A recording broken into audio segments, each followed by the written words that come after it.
All right. Welcome, everyone. We are very pleased to have Matthew Young with us today. Matthew Young is a reference librarian for the European Reading Room at the Library of Congress. He holds a master's in library science and has compiled numerous research guides for the Library of Congress on materials related to Belarus, Ukraine, and Russia, including those on Old Church Slavic materials, sources pertaining to Peter I, Russian 18th century periodicals, the Siberian merchant Gennady Yudin's collection, among others. Today, he will be speaking about 19th century periodicals from Ukraine at the Library of Congress, with a spotlight on the journal Ukrainsky Vestnik, published in Kharkiv from 1816 to 1819. Matthew, we are delighted to have you with us, and the floor is yours. Thank you very much for that kind introduction. I'm honored to be part of this series, so thank you for inviting me to be a part of it. And like Lisa said, my name is Matthew Young. I am a reference librarian at the Library of Congress. I primarily work with the library's Russian collection, and I became interested in this periodical Ukrainsky Vestnik about a year or so ago. A scholar wrote me an email, and he wanted to know if the library had the journal and what issues the library had. And I was delighted to discover the library had a complete run of this journal. And the more I looked into the journal, I kept coming across this claim that this journal, Ukrainsky Vestnik, was considered the first thick journal from Ukraine and about Ukraine. So that certainly piqued my interest. And the more kind of set me off this journey to look into what the journal was about.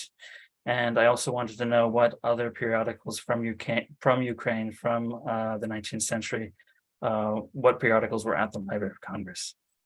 So today I just want to share what I learned about Ukrainsky Vestnik. I'm going to go over its history, what it published, and sort of its legacy for the history of the Ukrainian press. And I have two goals. So the first is I want more people to know that we have these type of materials at the Library of Congress so they can come and use. I think we have a lot of really valuable periodicals from Russia, Ukraine, and from this region and from the past that I think more people should take advantage of. So I want more people to know that we have these treasures at the Library of Congress.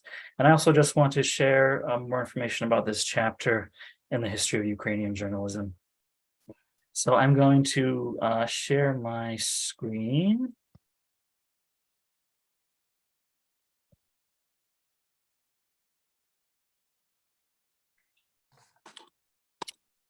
So to start, I just want to give some historical context and perspective. So Ukrainsky Vestnik was published from 1816 to 1819 in the city of Kharkiv. And at that time, the city was part of the Russian Empire, and it was in a region known as Sloboda, Ukraine. And from what I understand about the history of the region, it began to be populated by Ukrainian peasants and Cossacks in the 17th century, who during that time, there was a lot of conflict between various Cossacks in Poland, and a lot of people wanted to escape that. They just wanted to live peacefully on their farms. And they were attracted to this region because Muscovy at the time encouraged people to settle, and they wanted people to settle what were called free settlements or slobody. So that's where it gets its name. And for a certain amount of time, the area enjoyed some autonomy. But as the Russian Empire got stronger and bigger, that autonomy was curtailed until finally in 1765, Empress Catherine II, she abolished the Cossacks, and the region basically lost its autonomy and became fully absorbed in the Russian Empire. So it's important to note that during this time, Kharkiv was a part of the Russian Empire. So there were two factors which led to a favorable environment for such a periodical such as Ukrainsky Vestnik to appear. The first was the establishment of the university in Kharkiv in 1805. And because of the university, Kharkiv really became the center for intellectual and cultural life in Ukraine in the early 19th century. Obviously, the university attracted professors and students, and those professors and students, they're going to teach and study, they're going to do research, and they're going to want to publish. And because of the university now have the means to publish. And the university press becomes a prolific publisher. And because of the university, Kharkiv becomes a huge center for Ukrainian publishing in the early 19th century. Another important factor to keep in mind is that there was a fortuitous change in censorship in 1803, that the oversight for censorship shifted to the universities. And now committees looking over what was going to be published by the university was actually made up of people from the university. So to some extent, the universities had more leeway and power to what was being published. And this would encourage professors to publish things that might be experimental or new. And that's what led to the appearance of Ukrainsky Vestnik. So it's no surprise that all of the founders and editors of the journal were affiliated with the university. So here are the major players in the creation of the journal. It is believed that the journal was the brainchild of Ivan Serezhnevsky, who was a professor at Kharkiv University at the time. He's a well-known Russian philologist.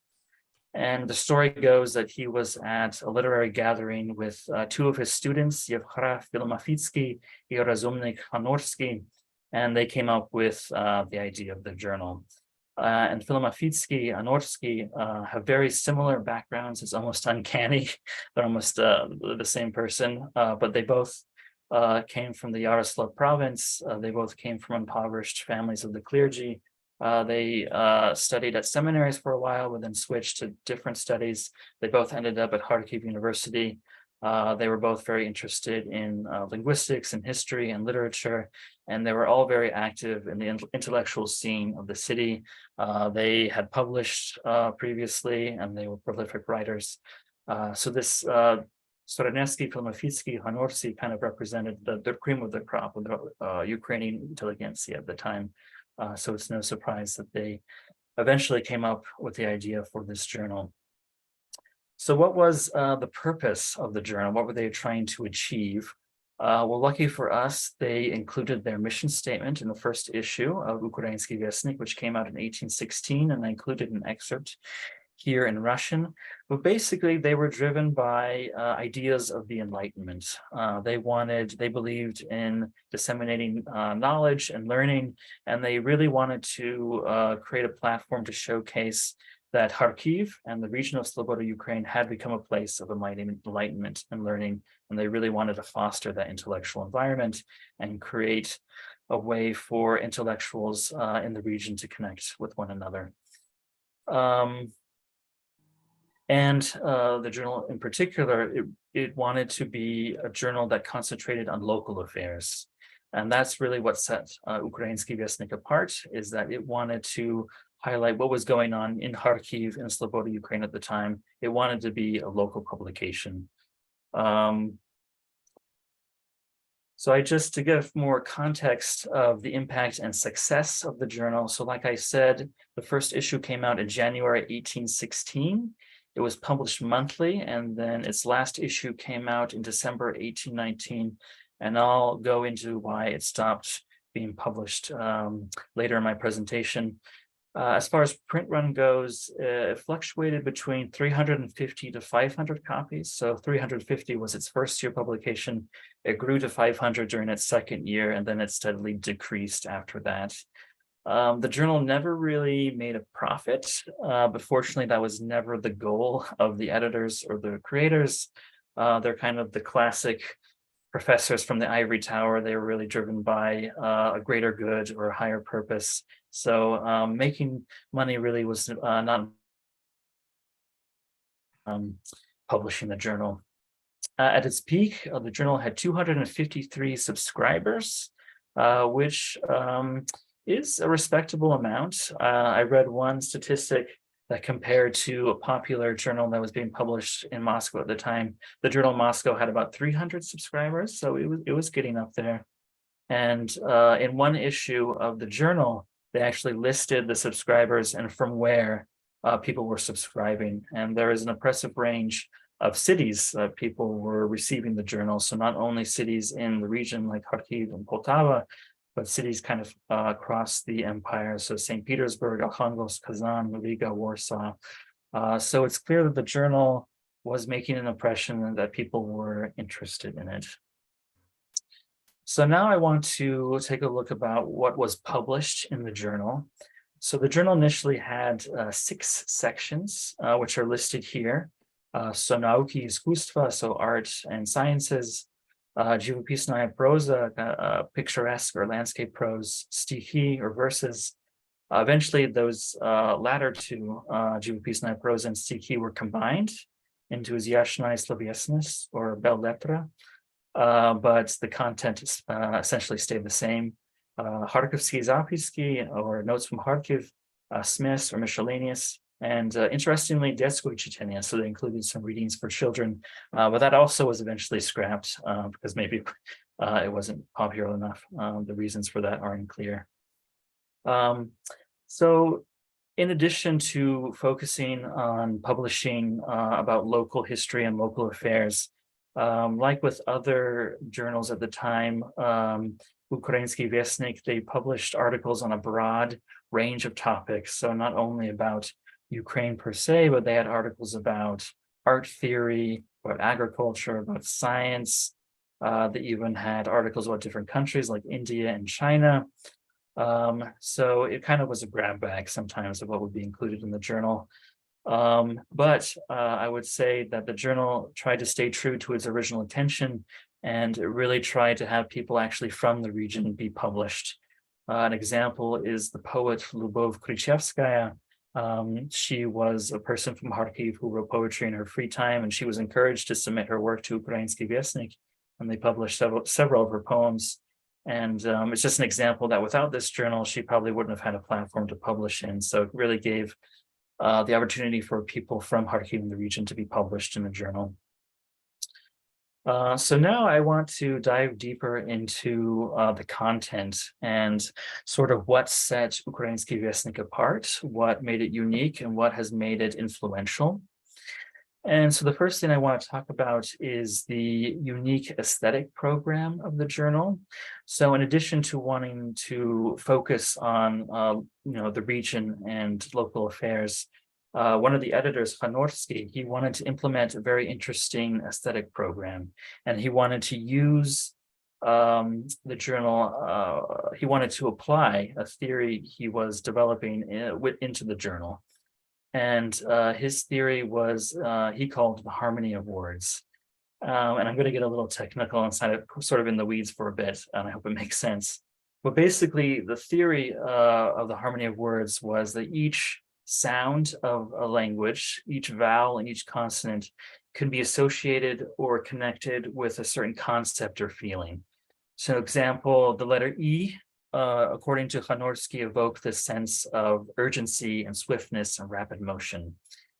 And what Hanorski wanted to do, and what he advocated writers to do, is he wanted to create a synthesis between what words mean and the sound of the word. And that when those things are in harmony, this creates an image of reality for the reader. So the reader feels as if they are experiencing what the writer is describing. So an example he gives is a Russian translation of Virgil's Aeneid, when the god Neptune is calming the storm. And there's parts in the poem where the storm is loud, and there's parts when the storm is quiet. And so Hanorski, he noted that when the words are describing the storm being loud, the sounds of the word reflect that. And the same thing, the words describing the storm being quiet, the sounds kind of evoke the sense of stillness. And so a person reading this, maybe presumably out loud, they'll be able to, it's as if they're experiencing the storm for themselves. So what was the end goal of this? So Hanorski, he, in particular in regard to the Russian language at this time in the early 19th century, he believed the Russian language was in its infancy to becoming a literary language. And he thought that Russian should learn from what he would consider more advanced languages like French and English and German and Latin. And that's why translations became really important for the journal, and why the journal included so many translations, is he was trying to apply this theory. And he thought when translators translate the work of these more advanced languages, it's going to enrich the Russian language, and the Russian language will be able to find its voice. And he really thought that this theory of the harmony of words was one way to do that, especially when translating works. And that was a way to make Russian a more literary language. So you'll see within the pages of Ukrainsky Vestnik a lot of translations, especially passages about nature, because Honorsky especially thought that descriptions of nature really lent themselves to this theory. So there's, for example, a translation of Niagara Falls, actually, in the journal describing it, and presumably somebody reading it, it would be as if they're transported to Niagara Falls through this theory. Of course, it's always a question, it's always debatable whether readers were aware of this theory, and this is what Honorsky was doing. I mean, he did publish articles about it in the journal and kind of set up the program, and it's always debatable whether or not the theory is successful or not. But it's kind of interesting to note that in addition to trying to concentrate on being, a journal from Ukraine, from that region, they also they kind of dabbled in some linguistic and literary experimentation. The second thing I want to talk about is theatrical criticism. So it was a little bit of serendipity, so that right when the journal came out in 1816, this is really when the theater scene in Kharkiv really took off.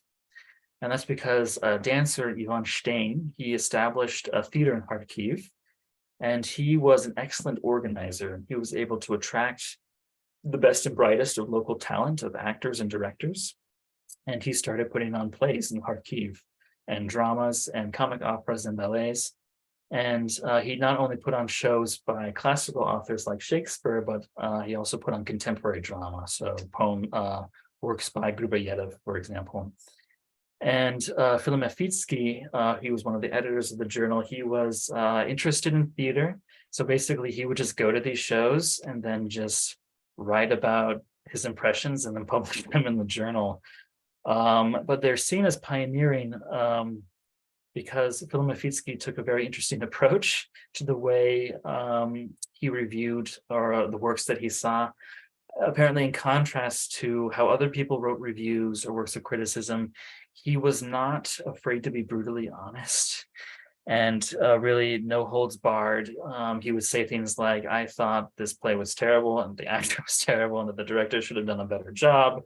And he really also included his ideas of what theater should be.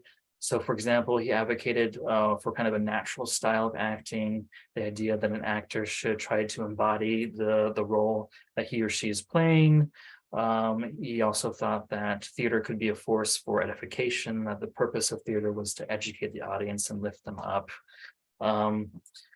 So it sort of came at this auspicious moment when the theater in Kharkiv was developing, and Filomefitsky just happened to be interested in theater, and he just kind of had a really unique approach to how he wrote about the plays that he saw. And probably his most famous work of criticism, because there's a Ukrainian connection, is he wrote a review of a play that was staged at the time called Kozak Stigotvorets by Shakhovsky.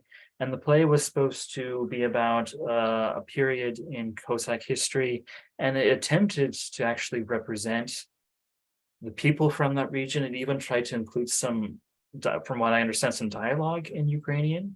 But Filomefitsky basically tore the production apart. He thought it was a massive misrepresentation and failure.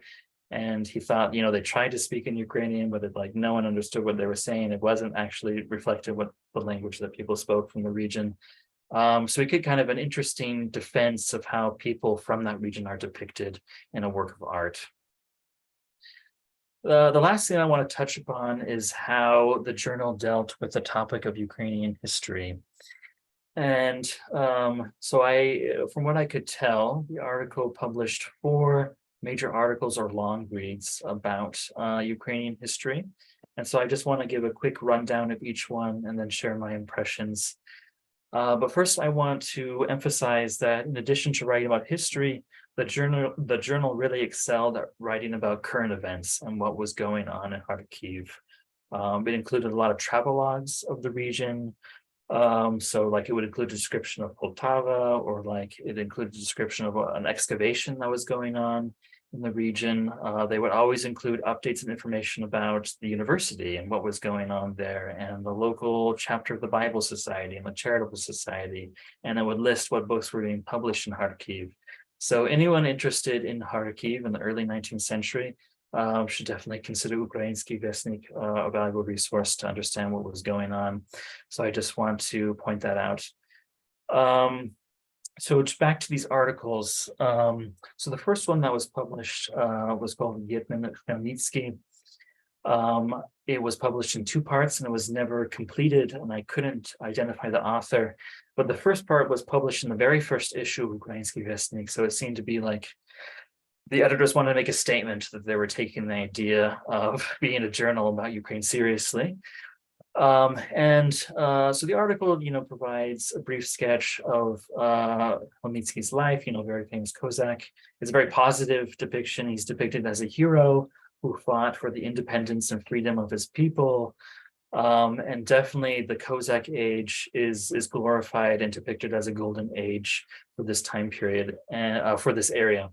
And what's kind of interesting is that Muscovy or Russia is not really mentioned in the article. And when it is, it's only in the context of, yes, there was some affinity between Khmelnytsky and the Tsar Alexei because they were both of the same faith.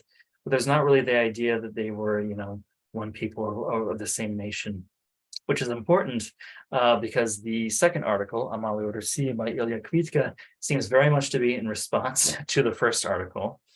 And it has very strong ideological overtones. It's very clear that they're trying to establish the official narrative of Ukrainian history of the Russian Empire. So in the second piece, which is kind of a general history of the region from the time of the Cossacks to when it was absorbed into the Russian Empire, there's the narrative of Russia in a time of weakness was taken over by foreign powers like Poland and the Mongols, and that they lost certain lands, but thanks to Khmelnytsky, these lands were reunited back with Russia, and that's seen as a positive thing.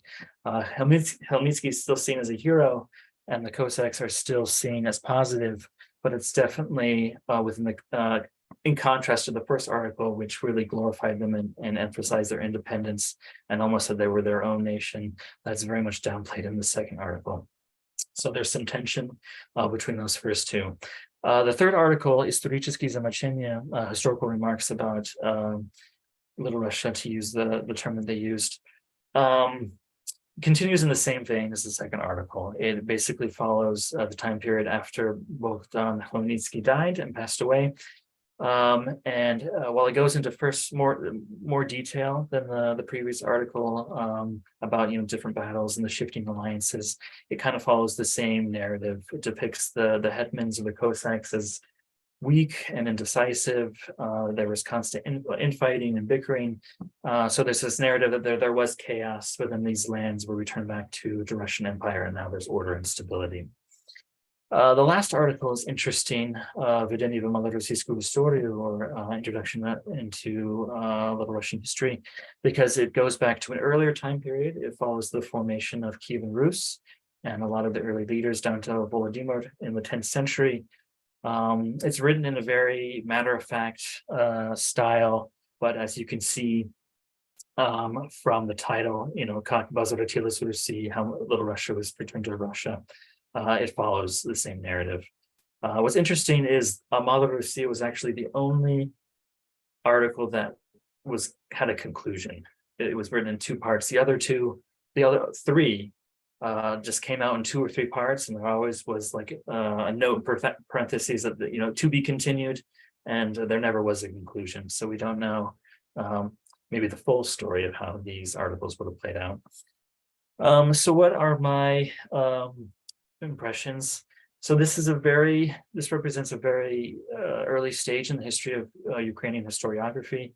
There were a few histories published in the late 18th century that attempted to tell a history of Ukraine, or Little Russia, it was called. But it's very evident that the matter is unsettled, and that these are people trying to figure out and articulate what the narrative is and how they're going to present it. You can see that with the tension and contrast with the first article and the later articles. And a lot of articles, they'll overlap and they'll cover the same period. So it seems like they're, trying to go back and discover more details. I mean, it is very evident that these people took their task very seriously. They were studying the Kozak chronicles, trying to use primary sources. They noted the discrepancies and inconsistencies of the chronicles, and they were trying to make sense of them. And it shouldn't be a surprise that a lot of them supported the narrative that they did, because Kharkiv was a part of the Russian Empire at the time. But what's interesting is that definitely these articles struck a chord with readers, and the journal received letters and responses to these articles, which Ukrainsky Vestnik published a couple of these responses. And most of these responses, they're basically just listing or taking the authors a little bit to task and listing corrections that the authors should make to their articles, saying like, no, this place name is wrong, kind of some minor details are wrong. I consulted this atlas or this book, and it should be this way. So it's you definitely see that there's kind of a debate, that people are becoming more interested in the history of the region, and they're trying to iron out the details. What's interesting is one of the authors of the letters to the editor, to sort of establish credibility, one thing that he said is, I'm a local, I'm from this region, and as all locals know, this is wrong and this is right. This just comes from being a local. So you see definitely that the journal with a certain population inspired people to look more into their past, and maybe inspired people to take ownership of their past, saying, I'm from this region, maybe I should be a part of how the history of this region is written.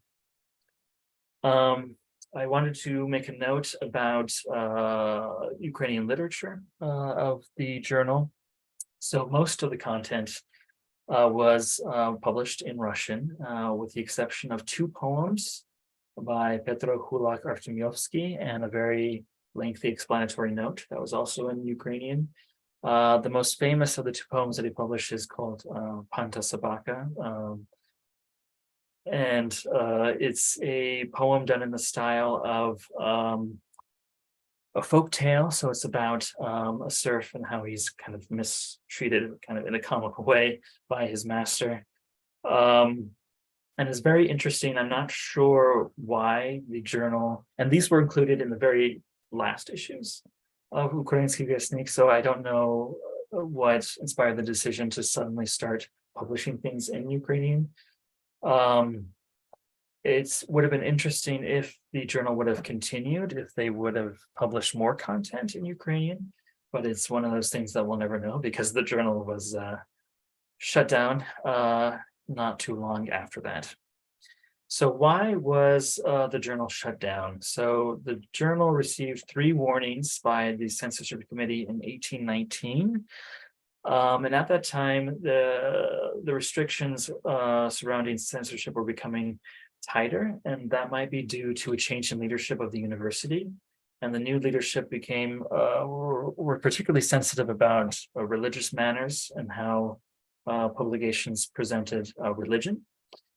But the exact reason why the journal was targeted remains unclear. Like the warnings they received are kind of vague.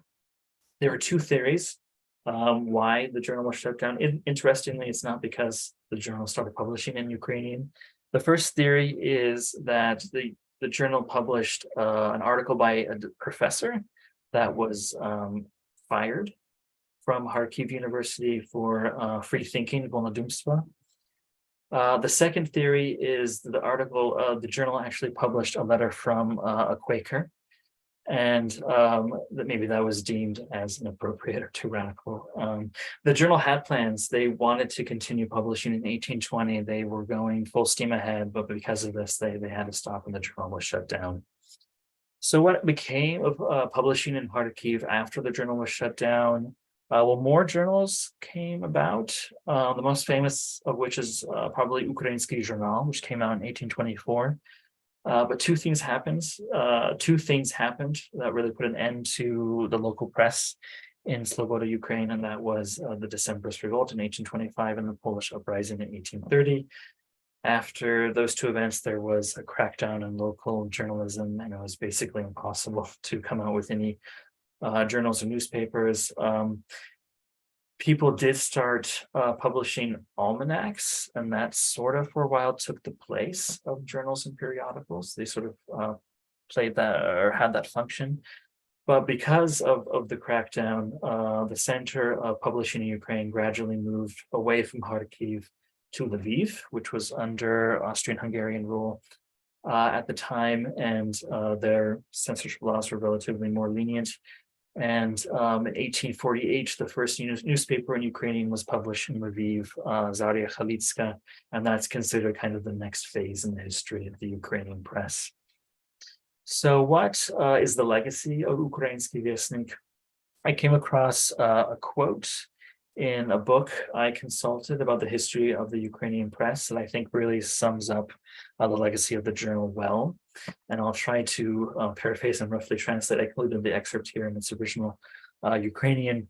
Well, basically, despite the fact the journal, obviously, because it was published in the Russian Empire and had to show loyalty to the empire, but because of its content and because of the fact that it wanted to focus on local affairs and Ukrainian affairs, it really spurred a revival in society about Ukrainian thought and Ukrainian history. And it really helped organize the Ukrainian intelligentsia, and it gave them experience that they could publish and that a journal about Ukraine could be successful.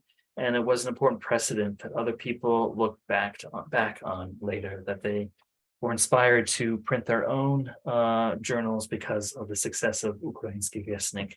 So for that reason, the journal has secured a significant place in the history of the Ukrainian press. And thank you very much for your attention. Thank you very much for attending this presentation, and I look forward to our discussion.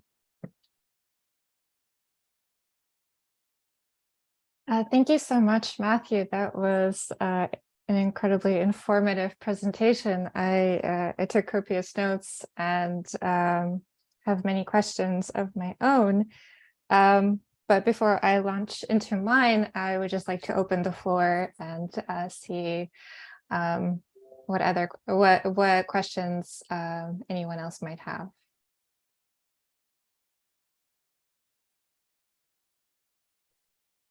And you can also put them in the chat if that's easier.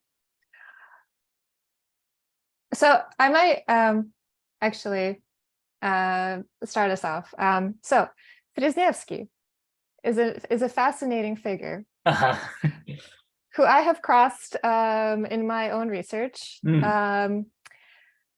When I found the published letters of Sreznevsky with another Kharkiv Ukrainian intellectual by the last name of Raskovchenko. Both of them end up leaving to go work in St. Petersburg, doing various types of work, either for the Ministry of Education or in the university. But I recall the sort of, and these are letters from the early 1830s, and they reference the sort of the existing journals that were in Kharkiv. They reference Ukrainsky Journal that you mentioned. And so by the time that they're writing to each other, right, this correspondence in the early 1830s, they have already this entire experience and sort of tradition of engaging in intellectual thought on paper, in reading journals and writing to each other and discussing what is in the press. And I found that truly fascinating, because here is this entire prehistory about, well, where did that come from? Where did that experience come from? With this sort of training ground that they had in sort of articulating a local identity, right, that they had started out with, I mean, in Sreznevsky's case, in 1816. Mhm. And obviously, they, with the journal being shut down, they went on to do other things. But it's this fascinating early experience, this early training ground that Mhm. launches them into a sort of lifelong participation in print culture, because Mhm.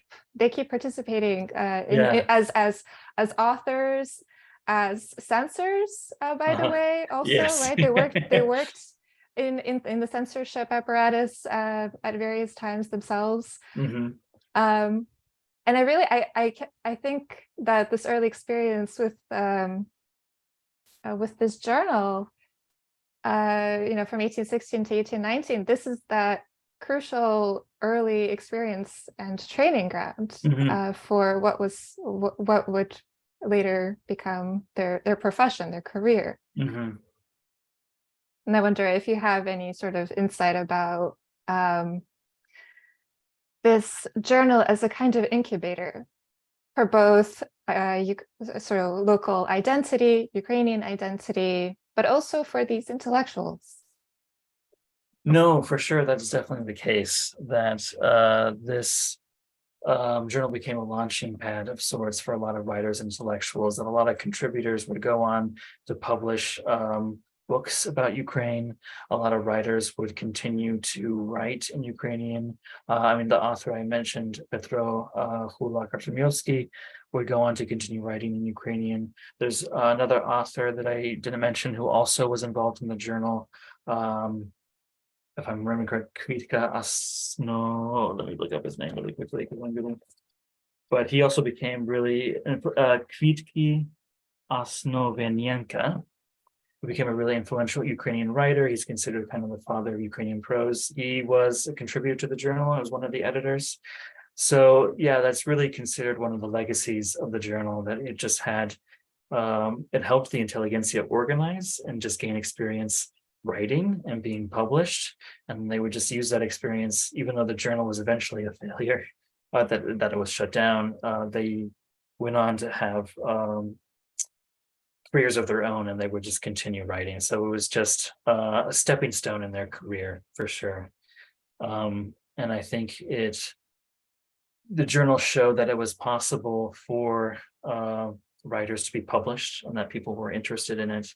And I think that really encouraged people to continue writing and publishing. Agreed, and especially it showed a kind of again, although it only had that 3-year print run, it I mean 4-year actually, if you count Yeah, yeah. the full print Mhm. run, that there was there were enough contributors to say something. There were enough readers Uh-huh. to correct them. Uh-huh. And this was fostering these local discussions about all Mhm. sorts of things, I mean, you gave us a wonderful breakdown of the contents of the journal. They were having discussions on everything from history to literature and poetry, Mhm. to things just like you said, right, about local facts about Mhm. what's on the map. And as you said, right, with the locals writing in and saying, well, here's some basic facts that any local would tell you, if Right, yeah. only, right. And we know because we live here, Uh-huh. and this is our knowledge domain. And it's giving them this platform to express their own knowledge of their region, Mhm. which is truly unique. Mhm. This is a really pivotal time in articulating a local identity, and this is Mhm. giving them that platform to do it. Again, albeit short-lived, but so crucial. Mhm. Yeah, I think you're absolutely right. I think it was very empowering in that way, that I think they were considered part of the periphery, away from the capitals. And they did have a university, but I think they showed that we have our own intelligentsia, we have our own concerns, our own history, and I think that was very influential. And I think it's also, sometimes if you just look at a you know, the name of a journal, and you see, oh, okay, it was published for 4 years, and well, maybe it didn't have the biggest a subscriber subscription base, and maybe it didn't publish that many issues, but it had such an outsized impact in terms of the careers and trajectories of the people who were involved with this journal later on. I mean, as you said, Straczynski, he goes on to become probably the leading philologist in the 19th century, incredibly famous for his work. Yeah. He was kind of a big deal, right?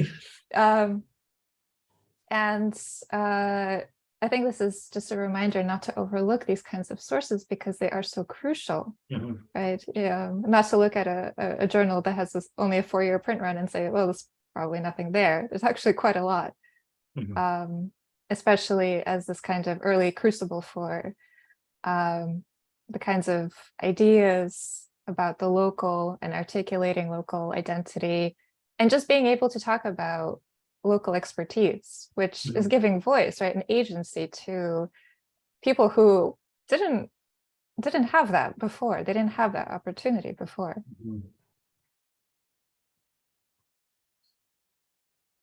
Matthew, thank you for an absolutely fascinating talk. I am so interested in this community. Could you speak a little bit more about kind of the level of cohesion in it? You know, clearly it was a monolith, but what were kind of perhaps the fissures in the group, or how, you know, what brought them together, but also what brought them apart in a way? I'd be interested in hearing about that. Thanks. That is a really interesting question. I'll have to look more into that.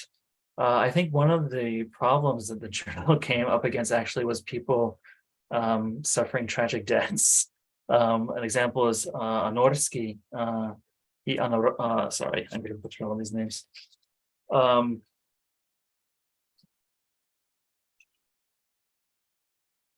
Anorsky. He is basically thought that he basically overworked himself to death. That he got ill in 1819, and he was kind of a workaholic, and then he tragically passed away. And so actually the journal experienced a lot of different editors, that people would like be an editor for a year and then leave. From what I could tell, it wasn't really because they didn't, as a conflict, but because they tragically died. Or another example, the writer that I talked about earlier, Kwiatki Osnowianenka, he was the editor and contributor for a year, but then he got offered another position, like a local leadership position. So he just left and someone else had to fill in the role. So I think it just had the problem of retaining people, having people stay. And so for a journal with a short print run, I mean, I talked about the three founders, but actually there were several people involved that actually would take over the editorial responsibilities. So I think that was one of the problems that they had, is just retaining staff retention. But that would be something to look into, whether there was more tension there. Aled, if you have a question, yeah, that was absolutely fascinating. Thanks very much indeed for that. I just wanted to pick up something you were saying, Lisa, actually, and to turn the focus, if I may, on the periodical as a form, its format, its its pagination, and all that sort of thing. Because one of the things that's always kind of fascinated me is how a new cultural form in print, a periodical print, just kind of lands in a certain geographical space, and how it embeds itself in that space, how it creates that space. So you referred to identity there, Lisa, what in that culture it roots itself into, culturally and politically, religiously, whatever. How it manages those sort of cultural relationships, and how it does so by talking about the past and history, and also talking about the present through news. I was fascinated by what you were saying Matthew, about how it grows an audience through engagement, through people participating in debates about, objecting to their theatre reviews and so on. That's really important. How those sort of things begin, and whilst I fully accept Lisa's point about this being an incredibly valuable incubator for intellectual, political, and other forms of discourse that reappear in the 30s and the revolutionary 40s. And on the other hand, we mustn't be too teleological about it. And what's fascinating about the really early stuff in any culture is what's retained and what's lost. What becomes general to the periodical form as the decades progress, and as centers move to other places, from Raykhlina to Lviv, for example, and you can see it happening in other parts of Europe and the world as well. And what remains specific to that particular moment, that 3-4 year moment, that makes it particular in and of itself. And three things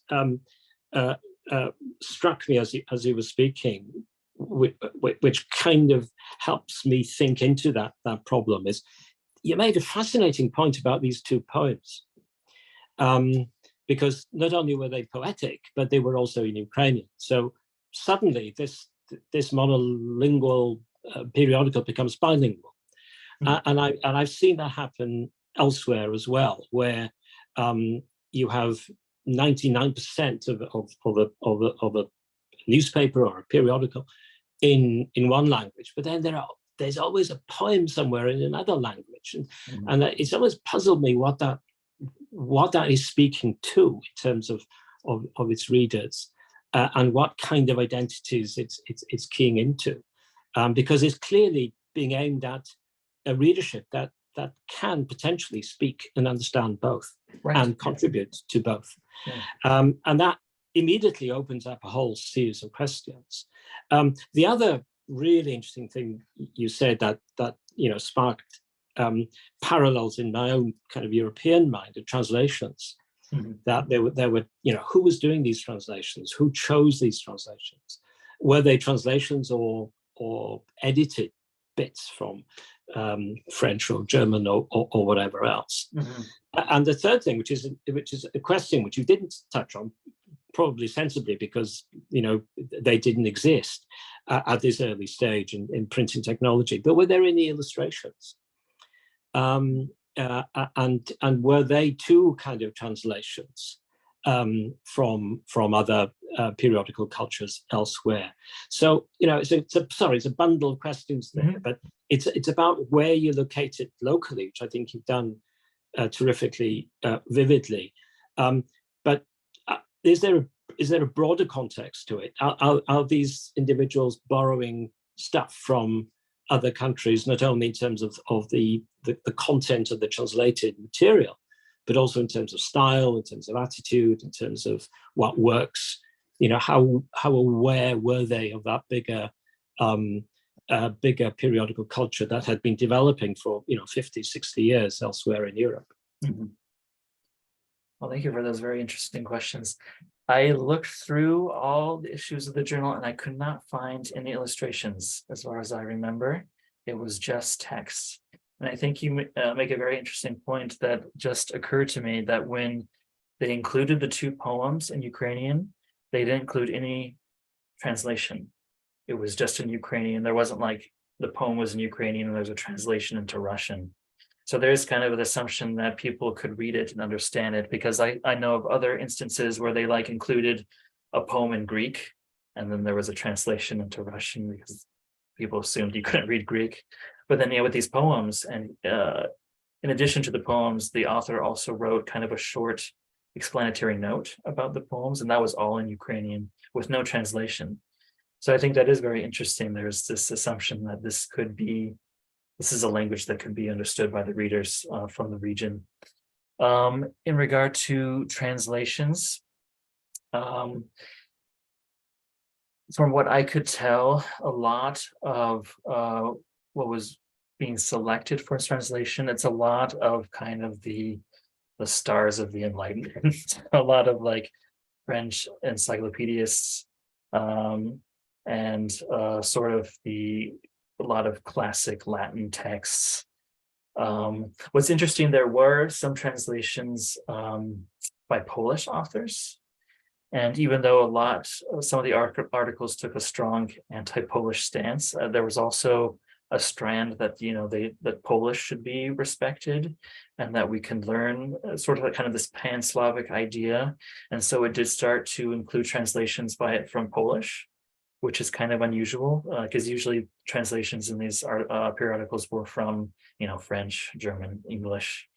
And yeah, a lot of the translations, they were just excerpts from other texts, especially like the readings for children. They were just like excerpts from like French stories. Sorry, I had another point about translations that just escaped me.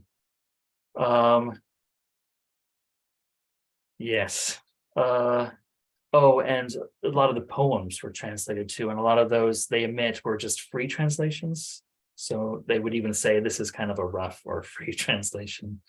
But I think they really were inspired by Westnik Evropy, which I think was, I want to say was contemporary with this journal. And I think they modeled themselves after that journal of, they wanted to be like Westnik Evropy for Kharkiv, basically, kind of a place where you can, get translations and it could be exposed to ideas from the West, but also from the point of view, from the local point of view, and also with a slant toward what was going on in Kharkiv.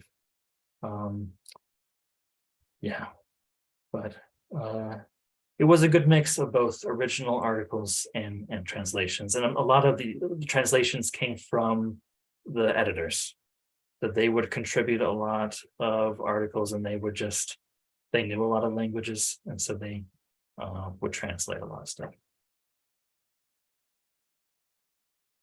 So I have a sort of question that builds on something that Alex mentioned, and that's about what was retained, right? Right. So not to just look at these early journals and various other periodical formats, it's sort of incubators for something that came later, right? As which is a very important point, of course. But I was just thinking about what was retained, and we can think of what was retained in terms of what kind of content was later reproduced and or people continue to be interested in. But I was also thinking about practices that were retained, especially among readers.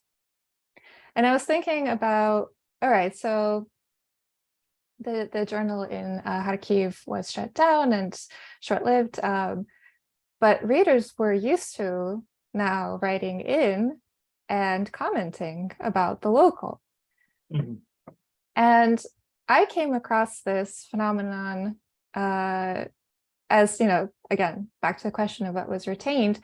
They would continue to then write into the national sort of the papers and journals being published in Petersburg. So that had a much wider reach, but they would write into them and say, oh, this article that you had about our region on this issue was completely wrong.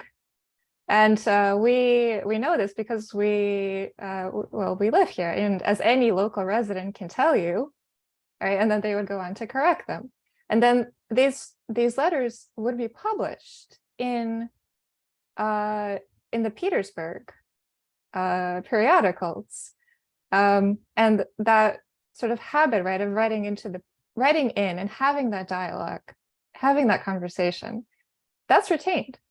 Mm-hmm. Readers were now in that habit of not just consuming news or information, but also commenting on it, reflecting on it, and writing back to the editors and saying, here's my take on it.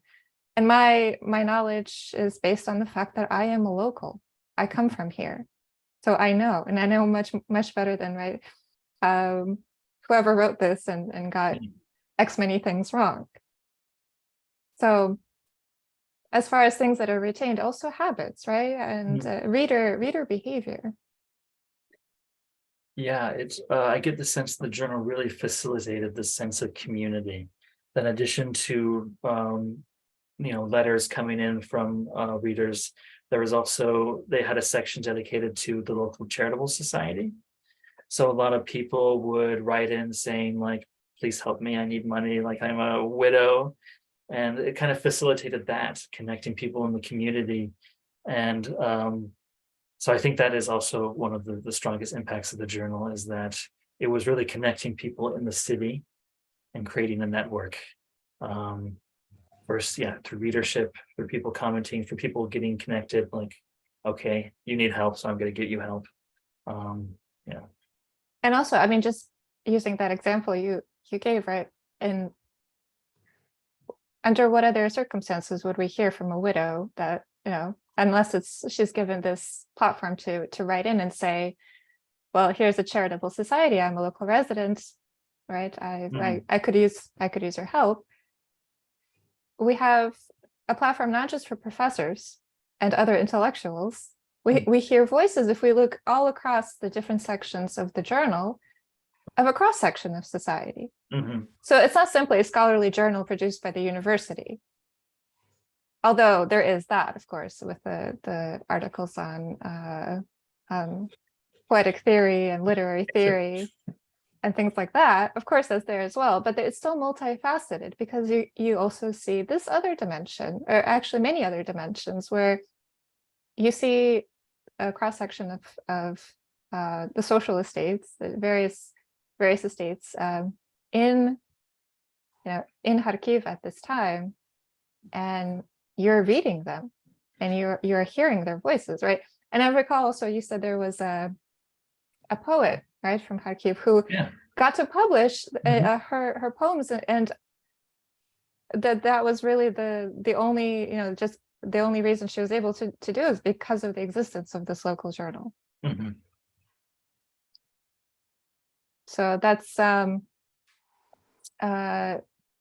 again, back to Alet's point about, it's not just an incubator for something that comes later. It's also just a fascinating source for looking at a cross-section of society in that moment, in 1816, 1817, 1819, etc.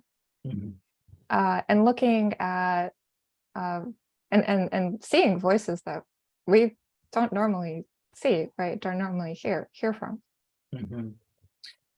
I think the journal, even though it was short-lived, it really caught this moment of 4 years when Kharkiv was really flourishing and coming into its own. Like I mentioned, it was just getting a theater. There was a lot more cultural events were happening. The city was growing. There was a university. Intellectuals were writing. And so I think it really captures that moment, right before the censorship crackdown again later in the 20s and the 30s, of Kharkiv kind of becoming a major center of intellectual life for the region. So I think it's a really good, anyone interested, like I said, anyone interested in Kharkiv in the early 19th century should read this journal, because it captures that moment when Kharkiv really began to flourish. May I just ask one other question, which your response to these are just brought to mind. It connected people together in a pretty novel way, and has retained it as a record that historians can then reconstruct. But did it also at least seek to connect them with the world outside?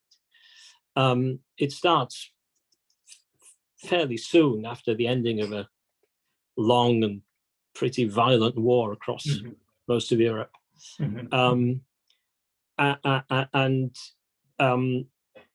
News journalism was taking off across the continent during and after that. And there was an enormous amount of larceny, of people just stealing stuff from other sources and translating them or whatever, just putting them in. Did it have any kind of larger national or international news items? Because you mentioned something on miscellany. Normally these things are often chucked in there, 600-mile long snake found in Mexico. I mean, that's the sort of kind of thing that you would get in the 1810s, which would attract the attention of a reader, and perhaps even of an advertiser, but who knows. But is it part of a bigger kind of news economy, do you think? Yes, you could definitely feel the shadow of the War of 1812. They mentioned that a lot. They also, a lot of the articles and letters, dealt with, the French question, like France's place, or the place of French culture in the Russian Empire. And, there were a lot of patriotic verses, and there were a lot of references to the War of 1812 and Napoleon, and the fact that the Russian Empire beat Napoleon, and a lot of pride in that. So that definitely, because that was, just in 1812. And so this was not too long after that. You can definitely feel the impact of that. And it's definitely hard to forget that this journal was a part of the Russian Empire. I mean, anytime the emperor or a member of the royal family came to visit, they would extensively cover his visit, right? And like I mentioned, the different sections in the journal, there was one called Smies, or miscellaneous, and that's when they kind of would include notes about what was going on, in the Russian Empire, and also some international news. So there was some of that as well. And there's definitely the feeling, they definitely wanted to demonstrate their loyalty to the Russian Empire. I mean, some of that was probably genuine, some of that was probably intentional, because they wanted to continue to be published. So yeah, that's a good point.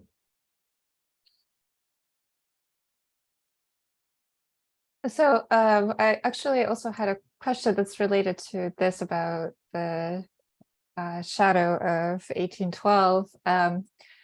You said there were many translations, right, from the French, from the encyclopedists, and generally there was this idea that French was a language that should be studied as a kind of example, right, of a more advanced language, a more advanced literary language that Russian can learn from. So I have actually two questions. One, was there any kind of maybe revision of that in light of the War of 1812? And two, did they have anything to say about the influence of French on, say, or for other, in quotes, more advanced languages on Ukrainian? Not that I could tell. That's something definitely to look into. But yeah, there definitely was this reflection of the place of French culture, of, there was a lot of satirical pieces. So there would be like these mock letters to the editor that would, they would make fun of the stereotype of the French tutor, and stuff like that. And there's definitely the feeling, there is definitely a feeling of patriotism that now we need to learn Russian, which was the language of the empire. We need to develop our own literary language. There were translations, but there was a lot of patriotic verse that we should be proud of where we're from. We should be proud of the empire. So I would say there's definitely a stance of like, we can use French to make Russian better, or like, using French is just a temporary thing to make our own literary language. So yeah, because I could definitely sense that influence of the war, and just very patriotic tone. I also had a question. So this is really fascinating. You mentioned that, so in the sort of rundown of the subscribers that you had found, you found one issue where it mentioned where the subscribers were from, which is so interesting. Yeah. Because besides just Kharkiv, right, and then also perhaps, Poltava and Kiev, you have cities as far as Arkhangelsk, Mhm. you have Kazan, you Mhm. have Warsaw, you have Riga, and some of these examples are other sort of university towns or university cities, so places like Mhm. Warsaw, Yeah. Warsaw, yes, and Kazan also having universities there. But what do you make of this geographical distribution? I don't know. I was kind of surprised that it had subscribers from all over. I don't know how that happens. If it was just like by word of mouth or just advertising in other journals. I would have to go, it would be interesting to look back at the list and to see how many subscribers were from those cities. If it was just like one person from Arkhangelsk. But it had definitely had more of a wider distribution than I was expecting. And I don't know why that was, or why maybe it did resonate because it was an example of, a smaller city from the provinces producing their own content, and if that really resonated with people, or people were just generally interested in reading the articles, or it would just it was like the new hot item, so people just wanted to check it out and subscribe to it. But that would be something interesting to look into, like why other people were interested into subscribing to it when it was had such a local focus, really. And in those in that issue, or maybe it's issues where this information is provided, does it say how many, or maybe even who by name? Yes, it names names. It names names. Lists people's names, and it would Okay. be like a city, and then list people subscribing from that city, and their names. So that would be That is really fascinating. interesting to study more in detail. Yeah. That is fascinating because with that information, we could actually see, who the subscribers were, if they're perhaps Kharkiv locals who ended up in Right. in Yeah. other parts Right. of the empire and still wanted to participate in their local Mhm. sort of intellectual life and have Mhm. that subscription. Mhm. Or if it's maybe a combination of that and various other scholars in in large intellectual centers like Warsaw and Riga, Mhm. they would certainly be interested in seeing what an example of a local journal will look like, right? And Mhm. how it's done over there in Kharkiv, right? Yeah. It's fascinating. So I feel like there's possibly a kind of follow-up study there. For sure. Yeah. For sure. Yeah. No, it's interesting to me to look more closely at that list and to see. Oh no, because subscribers lists are actually fascinating. Yeah, if you can get agree. them, if you can, Yeah. and for journals like this, where they actually did publish lists of subscribers, once you get to a certain number of issues that you're printing, you no longer, Right. there's a commercial aspect there, and they're not publishing lists of all the subscribers there. But for these sort of non-commercial, sort of scholarly endeavors, these sort of educational endeavors, they wanted to show who's in their community, right? Right. Who their subscribers are, as a kind of almost like a badge of honor. Yeah. Saying that these are all the people that are part of our readership. Or their competitors. Or That's right. How many of them are subscribing because they're also writers and possibly also editors, or they intend to become writers or editors, and they're checking out a number of different periodicals to see how it's done. I mean, there is a learning process crossing borders right throughout this time. It's a very innovative period, but what you've described, Lisa, is absolutely right. It's an extraordinary corpus it's a database that you could do an enormous amount with, I think, in terms of the names and locations, and then cross-referencing them to other publications at the same time to see if they are, friends or enemies. Yeah, I was kind of shocked when I came across the list. I was like, they were thinking of 21st century researchers and what could be valuable for them, because it really is. You don't have to go digging in the archive, but it's like right there, published in the issue. So. Yeah, fascinating. And that is truly fascinating when the periodical itself provides you with enough information that it is the archive, right? It is. Yeah. I mean, it's always the first archive, the periodical, right? But here, it's all in the issues. It's all the information is right there for you. And I think we're in agreement. There's a follow-up research project here. Yes, I'm going to make a note of that. Yes, for sure. We've decided for you. Yes. Majority. Yes. Yes. No, but really, it will be Yeah. very, very, very interesting to see who is in the subscription list. That is not to say that is the extent of the readers. Right. Absolutely not. Right. Because it's like a Netflix subscription, right? So like, right, one subscription, many users. Right. Yeah. Of course. Right. And we know how periodicals were shared, borrowed, they were read aloud to, Right. So in groups, in reading groups. Right, for sure. Right. So it's not that one subscription equals one reader, but it is a wider window, much wider beyond those 253. Yeah. As you said, Yeah. right? But the ones who are actually listed as the paying customers, right? I think, as Alex said, it'd be really interesting to see who they are, to cross-reference them and see sort of what's maybe the motivation behind them subscribing. Yeah. Well, thank you for the follow-up research project. But I do think that's interesting.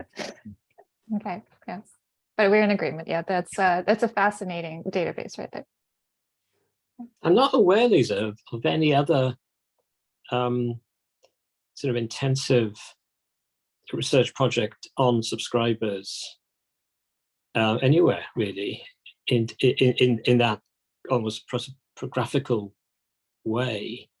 So, and this is 253 is substantial, but it's not overwhelming, and is manageable, I think, as a reasonably small but potentially very interesting database.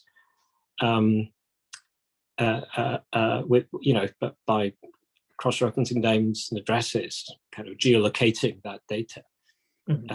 Wow, that could be really, really interesting. Well, thank you. This is the benefit of the Gazeta workshop, is that you get great ideas from your colleagues. So thank you. I will just add on to that, that having lists of subscribers and making a real database and project out of that it's not really done. I mean, I've seen a couple of projects with looking at subscribers for books that were published and sort of the first print run and who would subscribe, but not with journals, not with periodicals like this, and not local ones. And yet we have all of the information right there, right in the issues. So it would be very, very interesting, I think, and very new, right? This kind of work just isn't done, although it should be. Well, thank you for your encouragement. Thank you. Okay, so unless we have any other questions, I will thank Matthew for an absolutely fascinating talk. There are so many directions to go in right now, because this is such an incredibly rich resource. So we are really just at the tip of a much wider landscape of historical and literary scholarship I mean, that there's just so much going on in terms of disciplines, right? Intersecting here. But I thank you for giving us this introduction to the collection at the Library of Congress. And thank you for your wonderful presentation. Well, thank you Indeed. for your comments, for the fascinating discussion, and thank you for your time.